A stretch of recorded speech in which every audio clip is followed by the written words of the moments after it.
l'effet de mode perdure pour les incubateurs et les accélérateurs. À tel point qu'une nouvelle structure se crée tous les 4 à 5 jours en France selon l'étude Xerfi Precepta.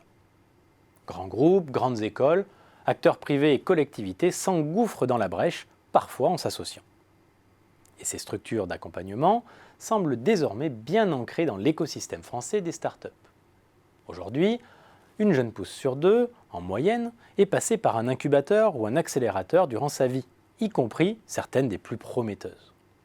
Une dynamique d'autant plus encourageante que le contingent de start-up continue de grossir en France, dans un contexte financier et socio-culturel extrêmement porteur. Citons l'engouement des étudiants pour l'entrepreneuriat, la politique pro-business du gouvernement, l'initiative French Tech ou encore le niveau record des fonds levés en capital risque. Reste que la majorité des structures d'accompagnement des startups n'a pas encore résolu l'équation de la rentabilité, avec des modèles reposant bien souvent sur la seule valorisation de surface immobilière.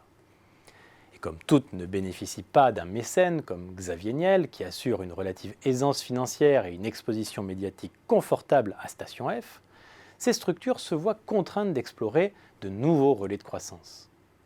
Les stratégies en la matière se révèlent opportunistes, allant de la location d'espaces de coworking aux services de formation, aux entreprises en passant par l'événementiel.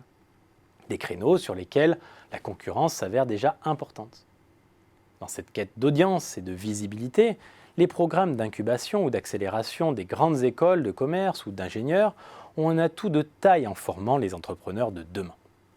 Si l'immobilier et les services tels que la formation et le conseil restent au cœur des stratégies des nombreuses structures, les enjeux de financement deviennent prépondérants. Les accélérateurs cherchent désormais à investir à des stades ultérieurs dans les startups qu'ils suivent. Axeléo et The Family ont ainsi opté pour la création d'un fonds de venture capital. Une stratégie qui pousse nécessairement à la recherche d'une taille critique, laissant augurer une future recomposition du jeu concurrentiel et des offres. En effet, toutes les structures ne disposent pas des ressources et compétences pour proposer une offre de financement aux startups, métier par nature très risqué. Déjà, certains acteurs, en particulier les accélérateurs, se recentrent sur des services de formation ou de gestion des programmes d'incubation ou d'accélération pour le compte de grandes entreprises. Preuve une fois encore que la structuration de l'écosystème des startups est loin d'être achevée et que la répartition des rôles est sans doute encore amenée à évoluer.